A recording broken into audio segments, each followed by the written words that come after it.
Right. Hello. Welcome back. This week we are doing Vietnam. Kind of similar theme to Cuba. And this week we actually Is it a similar theme to Cuba? Yeah, you'll find out. You'll find out why. War on Right. communism. It's got another big nation involved. All right, bit vague, but yeah, okay. Everyone knows the nation involved. Hopefully.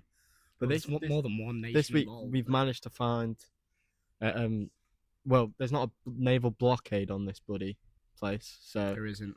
There also isn't a naval blockade on Cuba. It's an embargo. I won't call it a naval blockade. well, whatever. Anyway, Hanoi beer. What's the Mhm. significance about it being called Hanoi beer? Isn't Hanoi the capital? Yeah, there you go. Ah, I actually quite like this. This is meant to be the first time I've ever tried it. Well, I'm lying. It is nice. I think it's like quite like a dark ale, isn't it? Well, don't You know what? talk like you have a clue. No, It's but beer. it's in Vietnam. No, it's not in Vietnamese. Thankfully, it's not because I wouldn't be able to read that. But It's in It's- Vietnamese. no, it's not. I thought it was. It's a bit like I don't know what I'm talking about, but it's not like as light as other lagers, you know. Like when we had fucking Sol and Corona, like they're light, gassy beers. I like that more. It's dark. It's Yeah. less fizzy, you know. So Hanoi gets a thumbs up from me. Unfortunately, we couldn't get Saigon because I've heard Saigon's better from one of our friends who's been to Vietnam. Yeah. And also Well, I've been to Saigon Vietnam, is just the but best name for a not beer of ever. a legal drinking age. Yeah. So- How old were you? 12. It's not that long ago, to be fair. 7. Well, not of drinking age. No, I know, but still, like you've got a bit of a God. memory of that. Tough upbringing. Drinking at 12, were you? It's not that long I ago. wasn't drinking at 12, but alright, leave me alone. 12 years old looks like a long time ago for you. Come on. This is just not. You don't have to be so mean all the time, you know. Mean. You call me short and fine, the Mexico one. Yeah, but was I wrong? Besides the point. It's not besides the point. It This is. podcast's all about neutrality. All right, That wasn't very neutral. it's about telling people the facts. Yeah. Okay, All right. So let's tell you the dive facts. in to the Vietnam War. 1955 to 1975 is the span of the whole war. There are certain. This is going to be a problem. There are certain elements that change throughout the war that, it's in terms of certain countries' involvement, that will change. But backdrop of what 1955 to 75. What is the Vietnamese War? Cold War. Cold War. Yes, well done. So you got the North Vietnam, Viet Cong, led by Ho Chi Minh. Have you heard of Ho Chi Minh? I have. They were supported City by. named after him, innit? Yeah, well, that's what Saigon gets changed to, but we'll. Hmm. So that's surrounded by. Oh, not surrounded, supported by the Soviet Union and the Chinese, and Yeah. south of the Vietnam, anti-communist, supported by the USA. So it's a war that saw more bombs dropped than in World War II. Yeah. Which is kind of crazy, and you get a tunnel system called the Cucci tunnels that we'll go into detail. What tunnels? Sorry. The Cucci tunnels that stretch for hundreds of kilometers underground. The Gucci tunnels. Yeah, they were like, I went down. Is this one. like the Viet Cong's yeah. tunnels? But we're gonna go into a bit of context around how Vietnam got into the position that they were in 1955. Yeah. So Okay. again, similar to Cuba, they were a colony. This time a part of France's empire, along with Laos and Cambodia, aka Indochina. Indochina. Yeah. Yeah. So they controlled government and the companies controlled resources. They had limited political rights, and wealth and power lay with small elites. But this is where it gets interesting. World War II arrives. Japan occupies Vietnam. French authority weakens. Nationalist group emerges. Enter the Viet Minh, led by Ho Chi Minh. Yeah. He Fought likes against- naming things after himself, doesn't he? Bit, Ho. yeah, bit like some leaders Oh. haven't it. Sorry. That is a crazy first name, but fair But enough. well, Obviously for us, not like yeah. Fought against. Well, they led by Ho Chi. You put me off. Sorry, I just Led I by had Ho to Chi say Minh, it. fought against Japanese occupation. When Japan surrenders, he declares Vietnam independent. Do you know the irony in this? Ho Chi Minh quotes part of the American Declaration of Independence. The communist leader. well, quoting wasn't it Thomas also? Jefferson. Didn't he also quote the French? Probably. I don't know. I don't. Yeah, I think he did. I think I remember hearing that. But yeah, that is quite ironic. What? Like, do you know why? No. Sorry, I didn't do my research. That What bloody hell? I've got 11 pages here, so less with the attitude. Well, chill out, mate. All right. I'm just asking a genuine question. All All right. right, no, it's fine. It's fine. I'll let you off. However, France wants Vietnam back. Of course they do. So, after failed negotiations, the Indochina War begins. And I feel like this is a war that no one really, well, people do recognise, obviously, but people forget about because it's obviously just before the second Indochina War starts with Vietnam and America, which is the much more well coverage one. Yeah. But it's an 8-year war that lays the foundations for the future. You see guerrilla warfare and increased support for the Ho Chi Minh and the Viet Minh. Whilst figures vary, sources suggest there were 75,000 French military deaths, 175,000 to 300,000 Viet Minh military deaths, and tens to hundreds of thousands of civilian deaths. Now, that's very broad, I know, and vague. Yeah. But you can't really work out, especially civilian deaths. But one of the most surprising military defeats of the 20th century. Is this a BNDN foo? Yeah, there you go. Come on, mate. Come on. Sort of foreshadowing, saying one of the most surprising military defeats when you consider what happens over the next 2 or 3 decades. Yeah. But it's where French forces establish a base.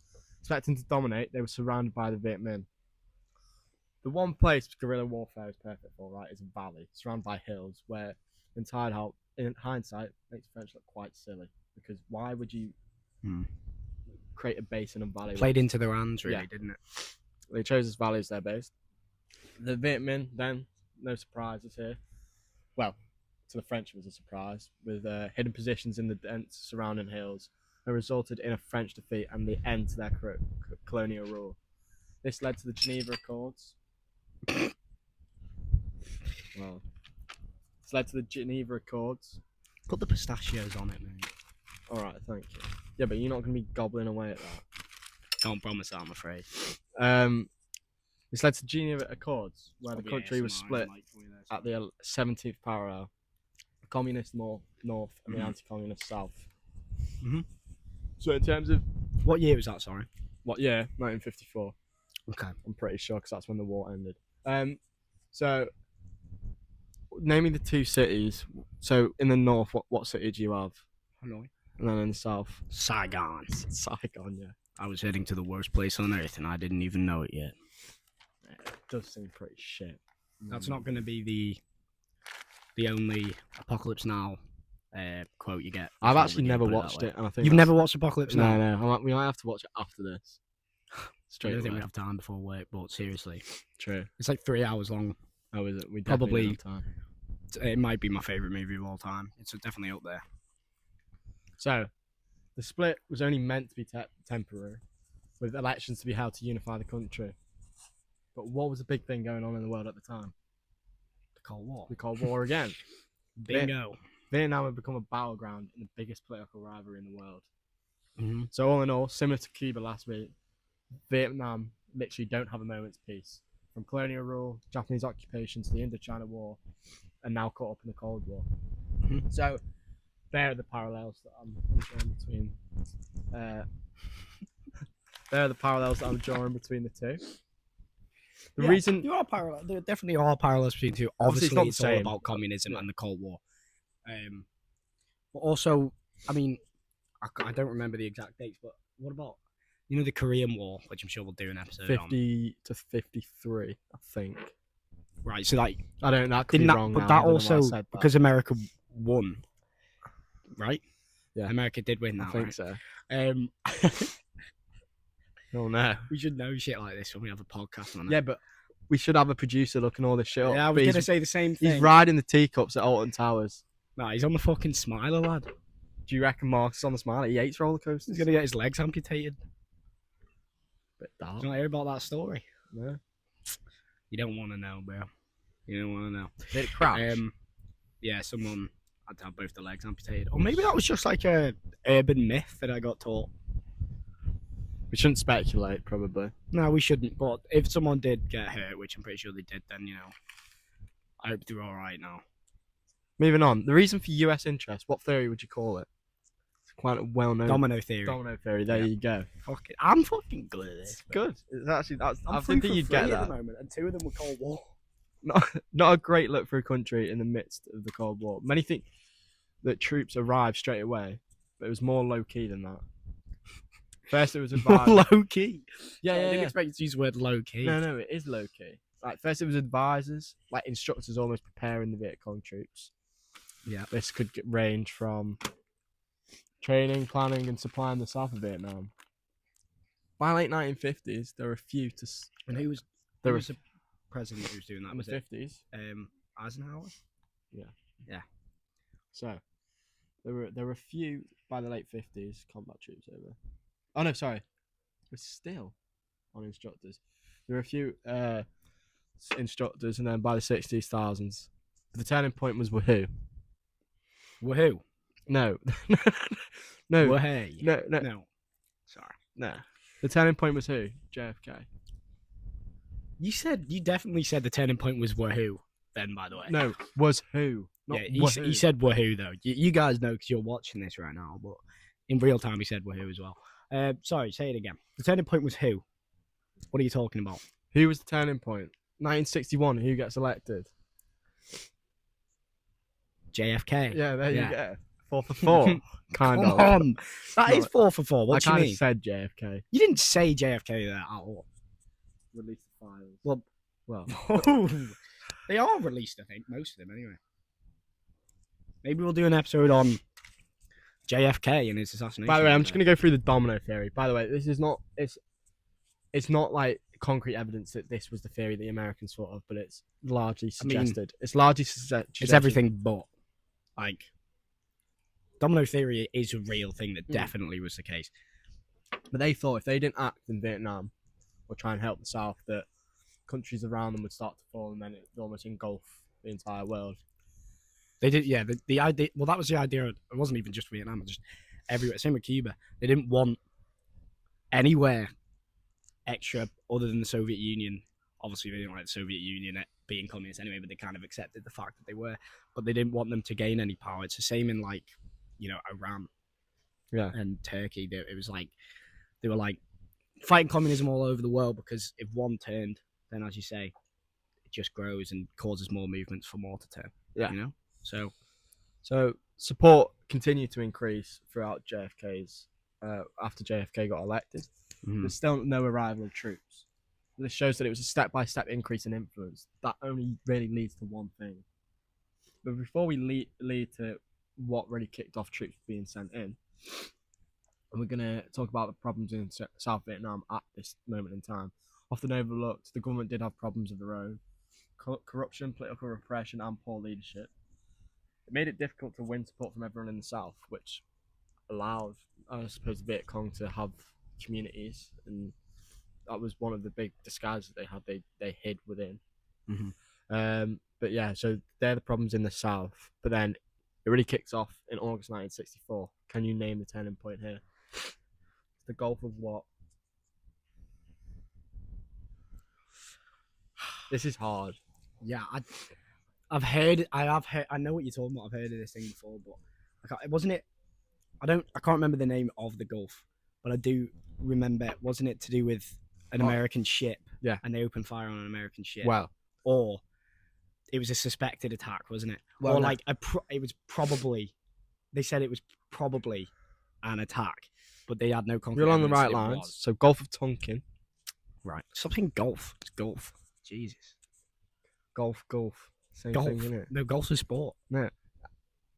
August 1964, American destroyer. USS Maddox, the most American name for a ship of all Maddox. time. Yeah, that is American as hell. Operating off the north coast of Vietnam, reported that it was attacked by patrol boats. A second attack was reported 2 days later. Now, whilst the first attack is historically kind of seen as credible, it was the second one. It was the second one where people. It's unclear whether it happened again because it wasn't Johnson like after the first one. A lot of his advisors were like, retaliation's necessary, and he was like, nah. But if they do it again, yeah. And then they were like, well, we think they might have done it again. And he was like, all right, fuck it, go on then. Yeah. This resulted in the Gulf of Tonkin resolution. Don't He said it again, though, didn't he? This means that it was being passed by Congress, allowing the president broad authority to use military force as a form of declaration of war. It just provided like a legal basis, didn't it? Yeah. This incident sparked an acceleration. Combat troops arrived in huge numbers. By 1965, there were 184,300 troops, with a peak of 536,100 on Vietnamese soil in 1968. So you could plausibly say 1, maybe 2 attacks on a ship caused literally one of the largest overseas military deployments in US history. Like it wasn't like there was casualty. It was literally patrol boats, firing a few. I don't know how historically accurate that is actually, but now you're gonna move onto the jungle. The jungle. The jungle. Wow. This is what is synonymous with the fucking Vietnam War. Vietnam War, incredibly diverse. Mountains, thick jungles, rice paddies, swamps, and rivers. Rice paddies? Yeah. Paddies? Yeah. So what does that mean? It's like rice fields, but then it's got like, I think it's water. Oh, right, yeah. Okay. Have you not played Cold War on COD? Of course I have. Yeah, the story. It's my favourite game. Yeah. The story. When they're fucking trying to fucking shoot. Yeah, I know what you're talking about. I just didn't know they were called paddies. This is quite different from men that came from areas such as New York, LA. So, yeah, I can imagine. Like, so it's a bit of a culture shock. Spawn into a COD map. Yeah, you'd be terrified. Well, I wouldn't describe it as a COD map, but to them it's a COD map. Yeah, you know what I mean. Obviously, it's not only. It's like imagine carrying like 25 kg of gear and equipment. It's nothing for a man like me. Inside a sauna because of the heat and the humidity, and then occasionally dodging bullets out of nowhere because you didn't know where they were coming from. That's still nothing for a man like you. Nothing for a man like me, honestly. God. No, I'm obviously joking. That's satire. Please don't hurt me. It doesn't sound great. No, it doesn't sound great, obviously. But I mean, I think there's a lot worse than that soldiers went through as well. Well, yeah. That's not the worst. We're not going to go. I think if you were in a fucking rice field, you'd probably be in a better situation than a lot of people were at other times. In terms of what soldiers had to deal with out there. You know? All right. Well, let's not compare. No, I'm not. Well, you kind of asked me to. True, actually. All right. It's my fault. I can take a bit of responsibility for once. Right. The ops were who? The ops. I don't know why I turned into a London Road man. The ops, fam. Yeah. Who are the ops? Opposition. Who are the ops to who? America. Yeah. Well, the communists, North Vietnam. The Viet Cong. The Viet Cong. Guerrilla fighters. Well, wasn't it also the North Vietnamese army as well? Mm. But they were working together, but they were two separate entities. The Viet Cong, who were guerrilla fighters operating in the south. Now, what is guerrilla warfare?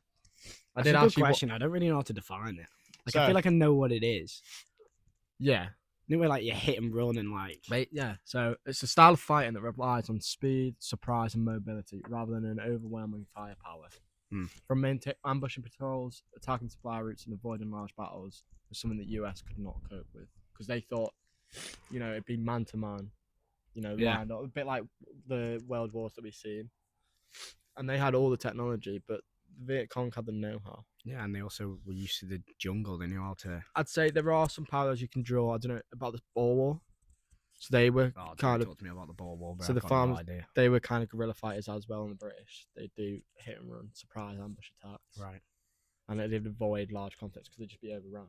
So they'd do stuff as booby traps designed to slow troops down, cause injury, and I think the main thing Indiana Jones style sort of shit. Yeah, but the main thing was create fear. Because if you're walking.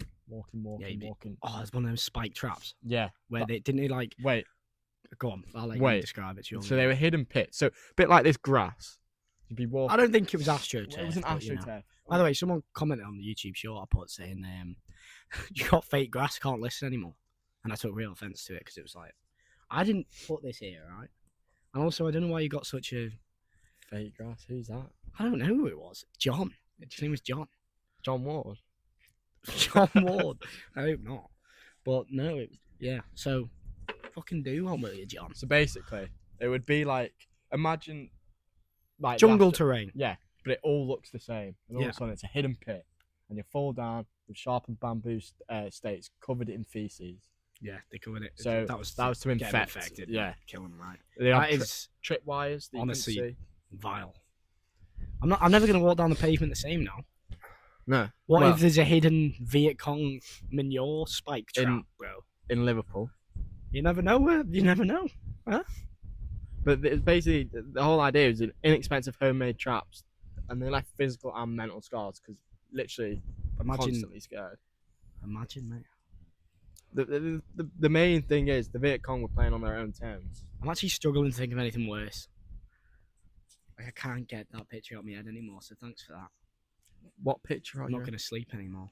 Like I'm imagining falling in and having that happen to me. To be fair, you do get that sensation sometimes in bed where you're just falling. Imagine if there was a bamboo poo stick. When a bamboo poo stick went through your fucking eyeballs, bro. Yeah, you'd be a bit fuming, mate. Anyway, well, so moving on from the poo sticks, the Viet Cong were playing on their own terms and no one else's. Yeah. Now it leads me to the other thing, the Coochie tunnels. Oh, not the Coochie tunnels again. These are the famous tunnel systems near Saigon, which eventually stretch for hundreds of kilometers. So they weren't just escape routes; they contain kitchens, beds, meeting rooms, storage, and ventilation systems. How? Bro, I'm sorry. How? It's unbelievable. Like, I went down one. You wouldn't be able to fit down them. You just get stuck. Just like a little turnip. Anyway, the Vietnamese are small, most of them, right? Yeah. But like, I'm picturing it like Fantastic Mr. Fox. You ever watched that film? It's like like that. It's like troops. Yeah, it's like troops walking along the ground. You've never heard comparisons like this, where like, you'll never get this on any. But it's like US troops are walking along. Like, imagine this AstroTurf again. They're walking along this AstroTurf, and you've got all the. They think their opposition are going to come from this way, but they're beneath them. Yeah, but did they come up and like with sticks and shit, poo sticks? No, they did not. No, so all right. Okay. So what they would do, obviously, they then got tracking dogs to try and sniff them out, but it didn't work. America, you mean? Yeah, America. Yeah. And thing is, the air pockets were usually located to kitchens for smoke to escape a masked human odor from tracking dogs. So it was like smart, so clever. Yeah. There are some, whether it's true or a myth, they would also cover it in cayenne pepper and like. What is their obsession with covering stuff with stuff? No, air pockets. So they couldn't. You meant sticks. To mask the human odor, but I think like well-trained tracking dogs would be able to get beneath the cayenne pepper. I feel like, and that's what my sources tell me. Cayenne pepper. Eh? Next time you're seasoning your chicken, think about the Viet Cong. Yeah. This led to the creation of tunnel rats, and I think this is generally the worst job. Tunnel rats, like actual rats? No.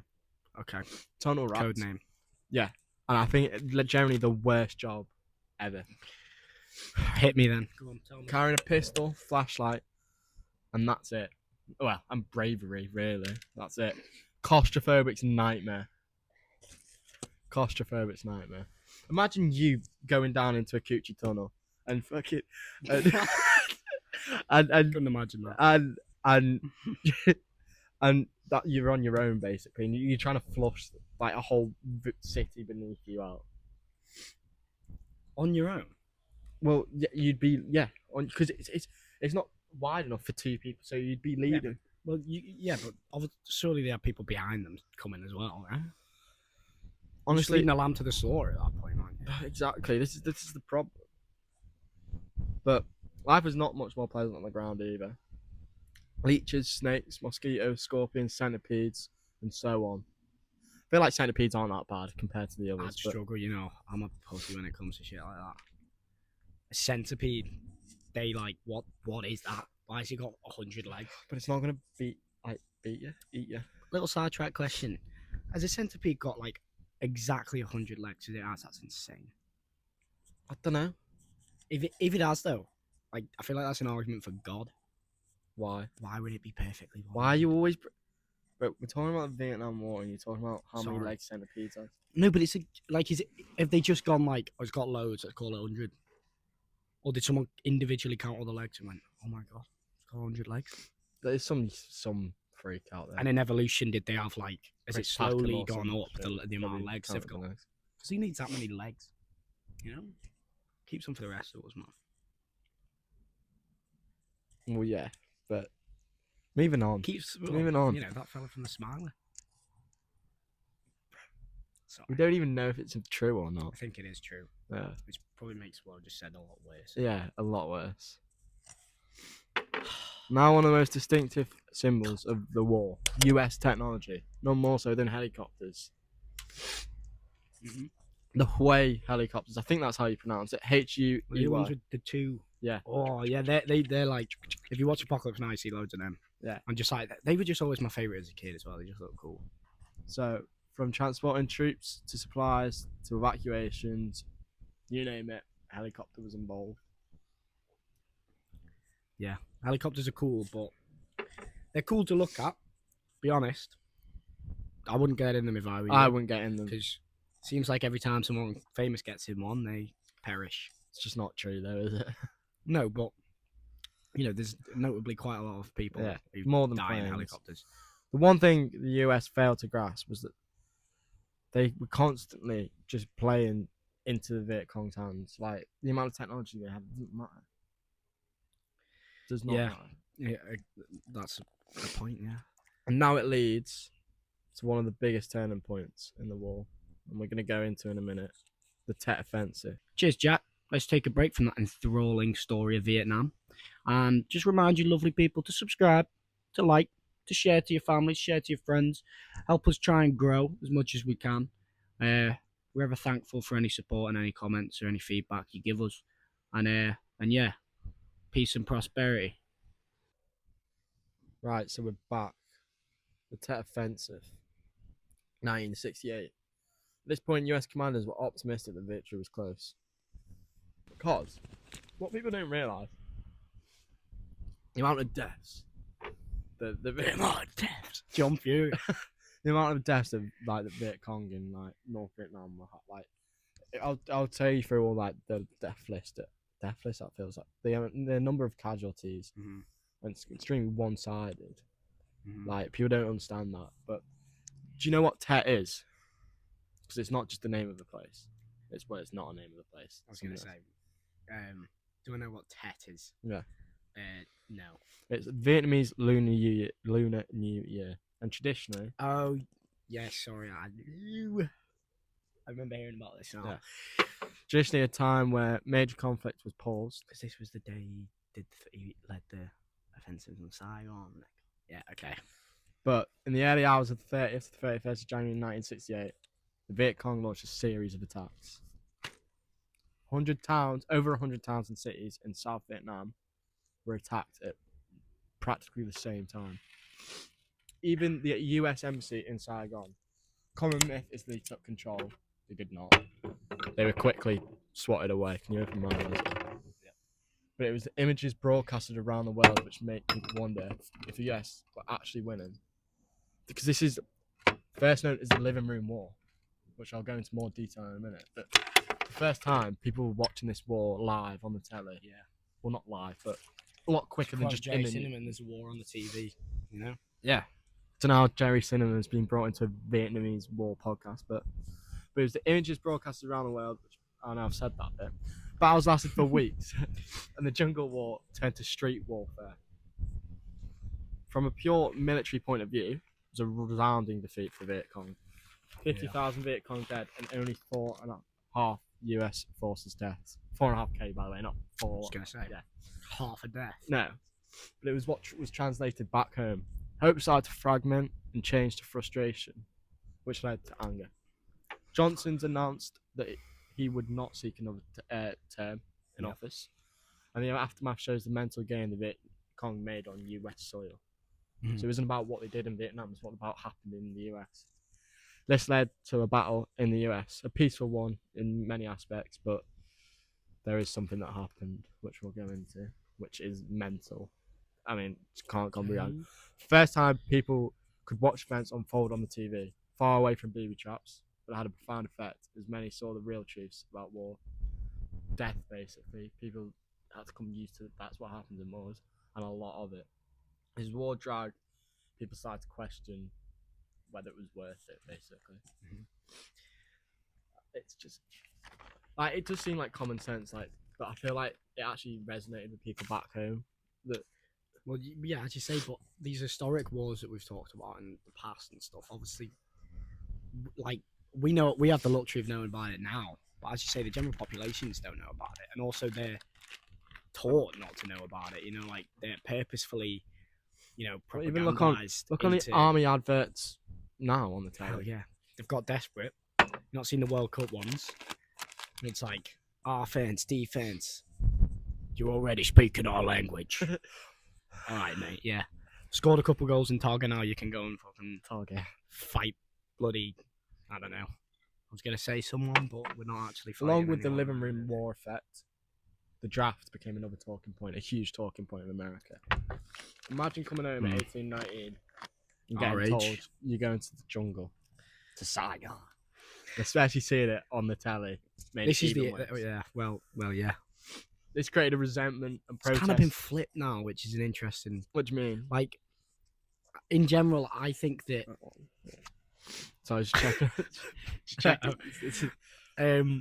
The Viet Cong, no, not the Vietnam War in general, I think has been quite romanticized now, like contemporarily, because it's but I do. This is a good point though, because it's a lot of we'll get Hollywood culture and stuff afterwards. Hollywood has a huge impact. Yeah, well, Apocalypse Now. Yeah. Like as much as it does show atrocities in it, it's like I can't help but think and be infatuated by the Vietnam War and think like it's like obviously it was terrible and horrible, but like the culture around it, the music and everything that came out of it. I love the music that came out of Vietnam War. That's my favorite type of music, and it's just like it is romanticized.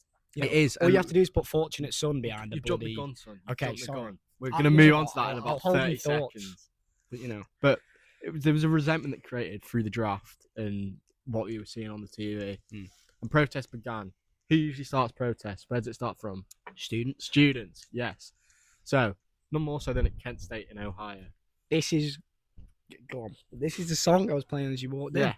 On May the 4th, 1970, sorry, not 1970. I was going to say. Yeah. The National Guard was called in to confront uni protesters in Ohio on American soil, remember. They opened fire, killing 4 and injuring 9. Their own people. This really shocked the nation. I think it's one of the catalysts for the war in terms of, like, people are already being skeptical, but now, like, we're killing our own people protesting the war, like. But on that, because I just want to fit it in. I was listening to that song before, Ohio by Neil Young and a couple of other artists who I can't remember their names, they escape me. But he's got a song called Ohio that he wrote in the aftermath of this quite quickly. In the days afterwards, I think they wrote it quite quickly, just a couple of takes and sent it off. But it's a bloody brilliant song, really. 10 soldiers and Nixon's coming. Yeah, but we're going to talk about the culture and sport and also veterans returning home. Like this is another turning point. So one of the key sporting figures was Muhammad Ali, refused induction in 1967 on claims of his faith, obviously Islamic, and opposition to the war. And his famous quote, I think, "I've got no qualms with the Viet Cong, or quarrels with the Viet Cong." That was one of the things. And he stripped of titles and banned from competing in boxing for several years. And then now we're going to move on to music. So I think probably the most famous, pretty based from Ali there, I will say, pretty famous, probably the most famous in terms of the whole Vietnam War. The song that came out the most, "Fortunate Son" by Creedence Clearwater Revival. So I just thought I'd add a rendition in there for you lot, But and I think what the interesting thing now is this song is almost used to romanticize war. Exactly. Yeah. And it's a song against war. It's an anti-war song. Exactly. I just say that's what I was saying. Yeah.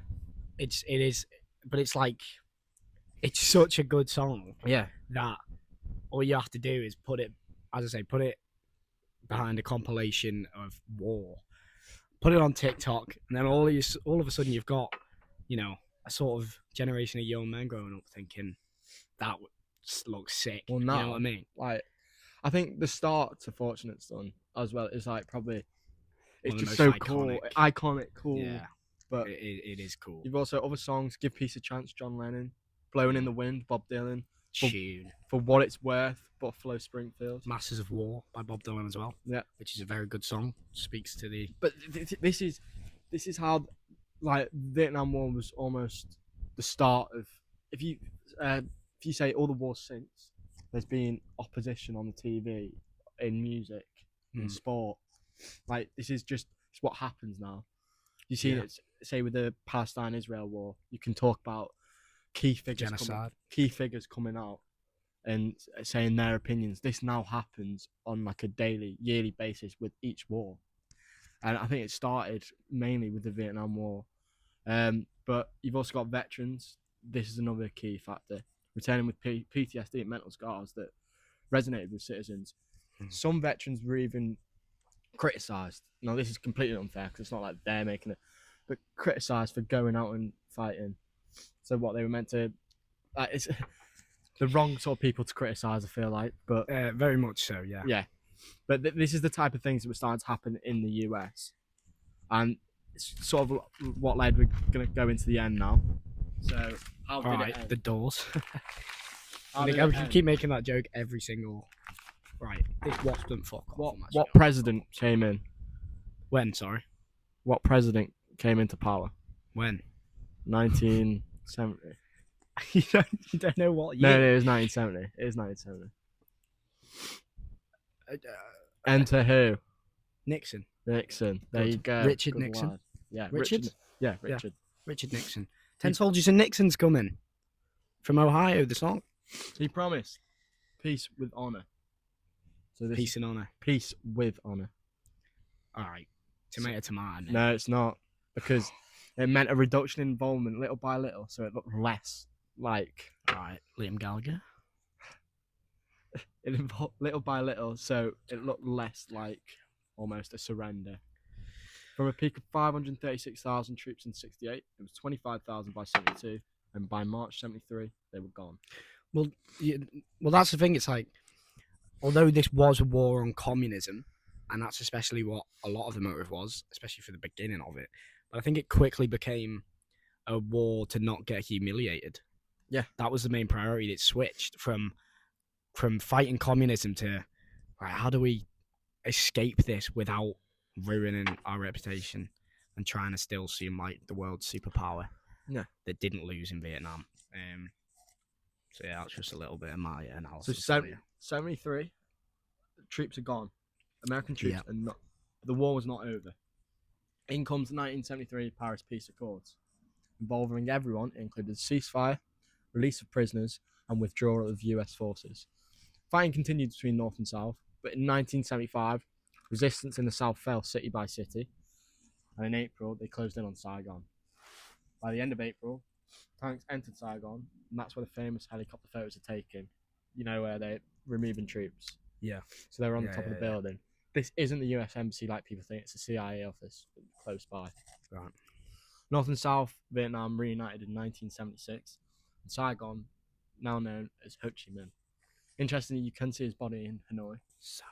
So his body is in a mausoleum, it's preserved. Ho Chi Minh's. So right. I saw it. It was probably one of the weirdest experiences I've ever been through. Seeing a body that's been dead since 1967. Yeah, I'm not asking for graphic detail, but like what? It's just does it look like? Can you tell it's him? Yeah, no, it's like it's us now. It's like sleeping, basically. It's preserved, right, pristine condition. So, do you know how they did? Did you read about how? Was it? I don't. Salt ice. I really don't know, but sorry. I don't know why it's relevant. To be honest. Yeah, but I hardly think it was Walt Disney doing that. But, no. You know. But now we're going to go into the human cost. So there was 2 to 3 million civilians killed. Yeah, I see, and that's the thing that really hits home about this. It's like there was more civilian deaths and military deaths in this, like by substantial amount, which is. What you think about it? Horrible to think. That's not what conflict shouldn't be about. The complex thing about the Vietnam War is Viet Cong didn't have enough power to kill US troops like in a traditional war, and in another way, traditional war is the US were fighting guerrilla warfare, so they weren't used to it. They couldn't find them. So what they did is they used to just bomb the whole thing. Yeah, airstrikes, napalm. Yeah, so 2 to 3 million civilians killed. 58,000 US, and 849,000 Viet Cong, and 220,000 to 250,000 South Vietnam deaths. So of the force that America were also with, but it was almost the enormous psychological impact of Agent Orange. We haven't talked about this yet. This is what we're going to finish on. Do you know a little bit about Agent Orange? Asian Orange. Agent Orange. No. No, I don't know what that is. So this is something we're gonna simply because it's a chemical that has outlasted the war. So in terms of chronologically, it's still the defects today. Oh God! But just to end almost, you've got Agent Orange. Over the 1961 to 71, it was a powerful herbicide that U.S. military sprayed over parts of the jungle to strip away thick vegetation and get Viet Cong troops more visible, basically. It's the idea that we can't find them, let's just strip the jungle away. So the trees in the background, let's drop a herbicide, kills it, basically. Right, okay. However, it contains dioxin, which remains in the environment for many, many years and have serious effects. And these effects include cancer, Parkinson's, diabetes, type 2, and heart conditions. 3 million hectares were lost and millions are affected. The thing is about Agent Orange, scientists are still discovering its full effect. So you don't know. I went to a museum in Vietnam, and like birth defects, it was like one of the most graphic museums I've ever went to. And images of like children being born with birth defects just because of the dioxin that was released. Did America know? Were they purposely blind? The consensus was they didn't know, and there has been since the war ended, investigations. America and Vietnam worked together to try and remove the dioxin. Well, I suppose we'll never truly know. And also, as I say, even if they didn't know the harmful effects, they definitely know that it could have. Yeah. You know, so it was a purposeful lack of knowledge on what they're actually using. You know. Yeah. Yeah, but that's horrendous. Yeah, You know? and I think the effects, they're mainly known now, but still discovering new things. And I think a war that ended over 50 years ago now, like, it's still crazy to think about. Yeah. But that is the end to the Vietnam War. Right, the doors. It is the end. I will say, if you ever get a chance to go to Vietnam, it's very well travelled in this country for people at our age. Well, yeah, for people who have I'd say to be able one of the best cities I went, Hoi An, probably top 5 cities I've ever been to. Hoi An, is that in the south or north? Where's Hoi An? Right. You don't know. Brilliant. Cheers for that. But it's got an old French court that's unbelievable. Yeah. Well, because this is another bit because I don't feel like a lot of people know. Maybe I'm underestimating it, but you guys might know because I feel like anyone who's clicking on this video, right, probably has a good interest and a good knowlage of international relations. This is a broad overview. Yeah. So, but in terms of like the context behind the French Indochina, like I feel like a lot of people don't think about the French impact of Vietnam because, as you say, it's also surrounding countries, Laos and Cambodia. Yeah. Also, they've got their own history of.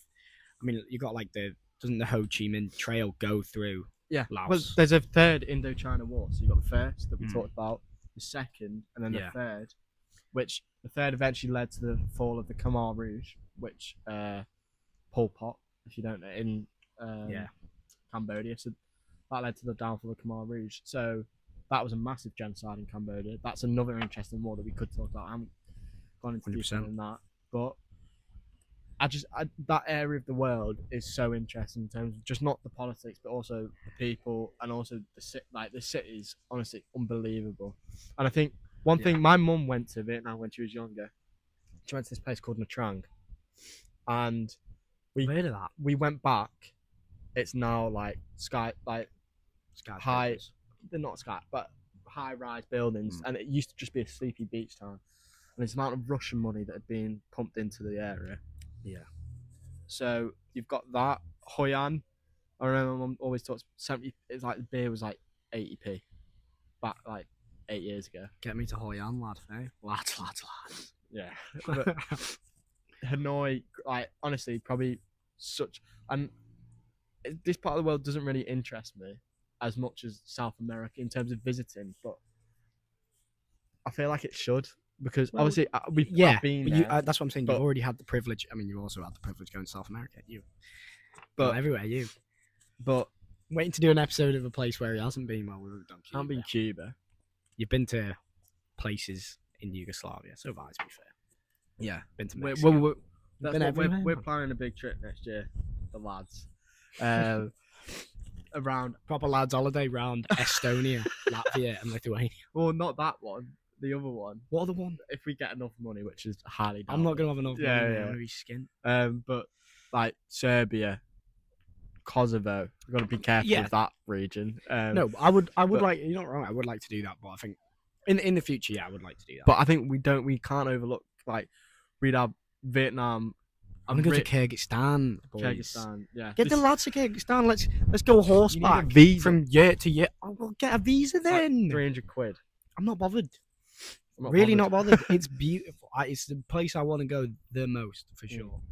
I mean, the Soviet impact of it's so interesting, but also just the way the people live. Yeah, it's fascinating to me. Accompanied by the nature of. I'd love to know. It's one of the most. That region is most exactly the politics of it. Just the politics of it, but also most people, especially from a Eurocentric point of view, forget that place exists. Like that is the one place, bloody, not to quote Lord of the Rings, but it's like literally Middle Earth, and everyone. Well, again, that's another Eurocentric point of view to say it's the middle of the earth, but it's still middle. Like you know what I mean? It's like people forget. A lot of people won't know what you're talking about when you talk about Kyrgyzstan or Turkmenistan, or you say, "Oh, I want to go to Kyrgyzstan." You're like, "Why would you want to go there?" It's like. Mate, you don't know about. I'm gonna put you on the spot here. It's kind of off topic. Top 5 cities you've ever been to that you'd want to go. That you want to go back to. But see, this is the issue because I don't tend to want to go back to places just because I want to explore as much of the world as possible. I know, but you've got to go back. Put me in a tough question here. Can I tell you mine then? Yeah. Yours is gonna. This is gonna make mine. So Hoi Yeah. Belgrade. Belgrade was probably the most underrated city I've ever been to. Mm-hmm. Then I'm gonna go Buenos Aires, Rio, and I'd probably say. What would you probably say, mate? I'm gonna go back to probably Vietnam, like Hanoi or Ho Chi Minh. Said Hanoi. This isn't in any particular order, by the way. Just the 5s. Well, Bangkok maybe. Yeah, I've been to Bangkok. Bangkok. Yeah, go on. I'll throw Bangkok in there. Yeah, Bangkok's sick. And I feel like we went with our families. It'd be different going. Like, imagine me and you going to Bangkok. Like, we get to see the bar scene, the pub culture. I can't. That's the annoying thing with Thailand. I can't remember. Yeah, my memories are always terrible, so I can't remember a great deal of it, to be honest with you. But I put Bangkok in there. Florence. I just love Italy. Florence is sick. Like, if I had to live somewhere. Oh, Florence is class. Madrid. This is way worse than yours. No, it's not. You've travelled the world. We did most of. I've nowhere. I haven't. Wouldn't say I've travelled. I've been very. Don't get me wrong. I've been incredibly lucky, and we've gone on some brilliant holidays. But in terms of compared to you, we certainly haven't done the type of trips that you've done. Like I haven't been. I've been to America. I've only been to Florida. And I don't really like it. But I've been to some parts of America. Obviously, but I'd love to. It's not the same. But New Orleans, the city. So we're going to. I want to go to. He's going to Canada for semesters. This is 4 months. Yeah, really bad might production. Be a problem for this. Yeah, but we're going to try and work around it. But we'll see. The city. If you guys support us and blow us up, then we'll keep it going. Don't blow us up. Don't blow us up. No, hang on. Yeah, but I'd say the city I'm most looking forward to. Obviously, we're going to Banff. It's going to be sick. Oh, no. Which is why we're working our asses off at the minute just to afford it. Yeah. But, Montreal, I'm so excited for there. I want to see that big woman. It's not as the hedge, woman, it's a big hedge. Yeah, big hedge. Shaped like a woman. It's a big head shaped like a woman, yeah. Sounds mental, but look it up. Montreal, big hedge woman. But Montreal also, it's French influence, but also massive bar scene. Probably one of the best places to pub culture, bar culture. I honestly don't even know. I'm moving to Canada, and I actually just don't even know that much about it. But we will do an episode in Canada. In all right? Banff. Ideally with Moraine Lake in the back, just the most beautiful thing in the world. It will be sick. Like, so stay tuned and If subscribe that for doesn't that. pop off, I'm quitting. Yeah, I might quit as well. Honestly, you might if you don't make that blow up. I need to stop saying blow up. Yeah. Anyway, I hope you enjoyed Vietnam War and the end to it, which kind of got off track. But We did go off track. But next that's week, kind of the have you point. got a plan? Have I got a plan? Well, no, not really. We don't The even know issue when is- we're doing it yet. The issue We're is I've working got and too away. many plans. I really want to get into Myanmar. I might do the Congo. I might do Yemen. I also might do Iran, just because I do feel like Iran is a country that, again, you nerds probably fucking know Iran's history and everything about Iran. But I think Iran, especially in a time where it's so important, is incredibly misunderstood. Yeah. By Western society. I think our it'd be good slogan to give is both by- sides. I mean, but I think the slogan should be something like changing. No, Or the untold truth on Iran. no, not of the of the whole podcast. Oh. It should be like changing your worldview one podcast by another. Bro, we're not them. No, But we're not them guy. You're not that guy, pal. We're not. I Do you had think, it wait, do you down. think the we're other day and I've changing forgotten minds with our podcast? You thought I said Asian Orange a minute ago, it, mate. and This you, is just the beginning. and you have a go at me for saying golf instead of golf. Oh, also, we are going to start doing another shorter form podcast every week. Ideally, Well, we're about to do one. we're right about to do after one this. now. On About your- current political affairs rather than historical conflicts, which we're still going to continue with that because we do Mainly enjoy going to that. be based on the UK because that's where Mainly going to be based on the we UK, have but the not fully. I definitely want to do Well, yeah. parts of. But- There's something I want to talk about this week. That's certainly Foreign affairs. Foreign affairs. Yeah. Yeah. So bit of both, but maybe a bit more of the politics element, which we are both very interested in, and is also very relevant. Yeah. So tune in for that every week, and yeah, subscribe, like, do all that beautiful stuff. Follow the TikTok. We started making a bit more short form content on that. Well, Jack's also going to you get have. involved. He is going to get involved. You're going to see the downgrade in. It's not a downgrade, Matt. Bro, I haven't got the camera angles that you have. Well, yeah, true. That is a good. If point. you can get your hands on Hanoi beer, very nice. It's a good beer. If you can find Saigon, We finally, we've got a beer from the place we're actually doing. how are we which going to we get might- Iranian beer?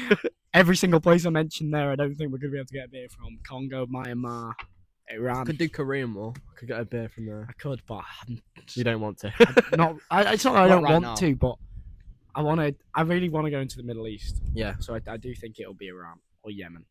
Okay. Probably Iran. We could get some Iranian food or Yemeni food. It's going to be hard.